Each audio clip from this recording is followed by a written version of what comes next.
Let me teach you everything you need to know about investing and taxes. And as the title shows, I'm a chartered accountant. I have been for a number of years. The fact I'm a chartered accountant means absolutely nothing, but hopefully it'll get me some more views on this video. No, I do appreciate it though. Thank you for watching. I also held this book for absolutely no reason, but it is from Vanguard, and they sent me this about a year ago, and I think I've never shown it on a video before. So thank you, Vanguard. And if you want to sponsor me, I am very happy with that. Also got this pen here, look at that. But this video, of course, isn't about Vanguard. The fact I'm a chartered accountant honestly means absolutely nothing. Everything I'm going to teach you and share with you in this video is from my own self-education through reading books, reading online, and being an investor for the last 7 years. I didn't learn any of this through becoming a chartered accountant. Other thing to mention, of course, is I'm not a financial advisor and not a tax advisor. So all of this is for education only, and this is just from my own experience and my own learning and education that I've done myself over the years. Investing and taxes. There are 3 main vehicles we can use to invest inside of in the UK, and we may pay tax before investing, whilst investing, or when withdrawing. And we're going to run through in this video those 3 vehicles and those 3 phases, if that's what you want to call them. This question was originally from a subscriber. Well, I hope it's a subscriber. If it's not, Louis H, you better subscribe, mate, because I'm making a whole video on this now. But he was concerned about the taxes that you would pay on a general investment account, which is one of the 3 main vehicles we can use to invest being in the UK. But before we come on to that, let's start first of all with the first vehicle, ISAs. So when it comes to ISAs, the main vehicle you will be using to invest will specifically be a stocks and shares ISA. But what I'm gonna teach you now applies to all other types of ISAs where you'll be investing: a stocks and shares lifetime ISA, a stocks and shares junior ISA, and of course a standard stocks and shares ISA. So with a stocks and shares ISA, we pay tax before contributing. The reason being is because we earn some money from our job. You earn £1,000 a month, say, you'll then pay income tax, national insurance, maybe student loan on that. So you'll receive into your bank account, say, £750. You then put money from your net pay into your stocks and shares ISA. So you've already paid tax before putting money into an ISA. But during your investing, you then pay no tax, 0 tax on any capital gains, any dividends, or any bond interest if you're going to be investing into bonds. Most people, of course, will use stocks, ETFs, index funds, and they will generate generally gains and dividends. With a stocks and shares ISA, there is no tax to pay on any gains or dividends whilst you're holding that investment, for example, an ETF, inside of that ISA vehicle. The beauty of stocks and shares ISAs as well is when you come to withdrawing it, that phase 3, if you want to call it, you've contributed, you've invested and held during, and then you've withdrawn the money. With an ISA, it's completely tax-free on withdrawal. So you're investing into stocks, ETFs, index funds for 30 years, it's brilliant because you'll pay tax once you get your net pay. And then after that, once the money is inside an ISA, you never pay tax again. Did I mention as well, I'm a chartered accountant, so everything here is 100% true. You're not that guy, pal. Trust me. You're not that guy. Vehicle number 2 is a pension. So this may be a workplace pension or a private pension known as a SIP. These are also tax advantageous like an ISA, but work slightly differently.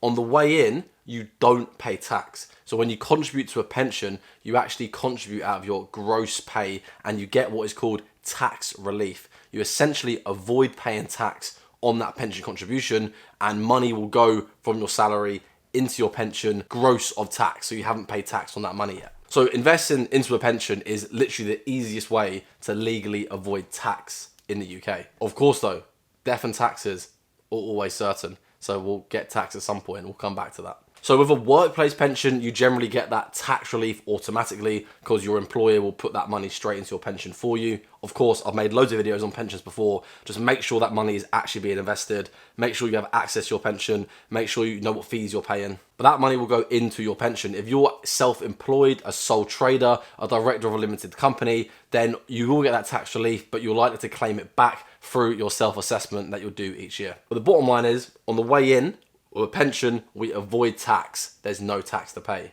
During the period of investing inside of a pension, you may invest into an index fund, into ETFs, into stocks, whatever it is. Once again, just like an ISA, there is no tax to pay on any gains, dividends, or bond interest. But When we come to withdrawing it, that is of course where we get taxed. As I alluded to before, death and taxes are always certain in this life, and of course we're going to get taxed at some point. With a pension, currently how it works is you can withdraw a 25% lump sum tax-free, and then the other 75% is then taxable. Of course, there are ways to draw down your pension as an income tax efficiently, but generally speaking, once you have that 25% lump sum that's tax-free, after that you will be liable to pay some tax depending on how much you're withdrawing each year. And when you actually come to withdraw, you'll then have to pay income tax rates. So income tax, national insurance, and those other associated income taxes. So a pension is almost the reverse of an ISA. You don't pay tax on the way in,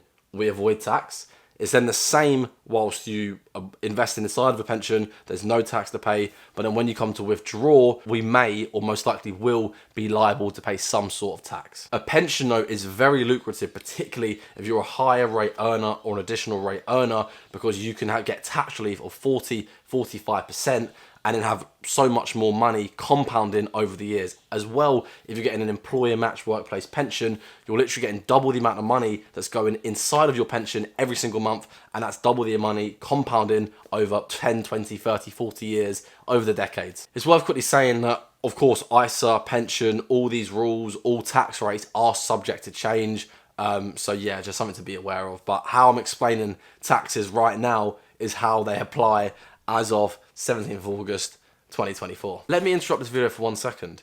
Even though Chartered Accountant has made me sound smarter, do you know what's really smart? Having a call with me. I can help you avoid all the mistakes I did, give you a structured plan, help you set goals, and actually help you get started with investing. If you're interested in that, leave a comment, DM me on Instagram, email me, let me know, and I would love to help you out so you can get investing and smash it. And now back to your regularly scheduled program. Third and final vehicle to invest, and this is where Louis' question had come from originally, is general investment accounts. General investment accounts have no tax advantages like we've ran through with ISAs and pensions. We pay tax on the way in, similar to an ISA, so we've earned some money, we pay income tax, national insurance, whatever it may be, and then we contribute to a general investment account. So we've already actually paid tax once the money goes in to a general investment account. Once you have money in a general investment account, you will be investing into something, index funds, stocks, ETFs, whatever it may be. You may be liable to pay both capital gains tax and dividend tax. In the last couple of years, the allowances have been slashed by the government. This was the Tory government before Labour came in, and the capital gains tax allowance has decreased from £12,000 to now £3,000, and the dividend allowance has decreased from £2,000 to only £500. So what this means is, whilst your investments are growing in a side of a general investment account, when you come to then sell and withdraw, you may be liable to pay capital gains tax. So a really simple example, if you're using a general investment account and you've got gains of say £10,000 over a 20-year period, then you have a £3,000 capital gains tax allowance to use, but the other £7,000 of gains would be taxable at the capital gains tax rates, which are currently between 10 and 20%. Depending on your income tax band. The second element here is also dividends. So as you're investing most likely into a probably index fund or ETF, that will most likely pay dividends. Each year we get a dividend allowance of £500. If you were then going above that £500 earned in dividends in any given year, any excess would once again be liable to pay dividend tax on. I'll flash the dividend tax rates up on the screen, but these actually do get pretty high. So to summarize general investment accounts, you pay tax on the way in because we contribute out of our net pay. I also just smashed my desk there. Don't know if you heard that originally. Not too good at this whole YouTube thing.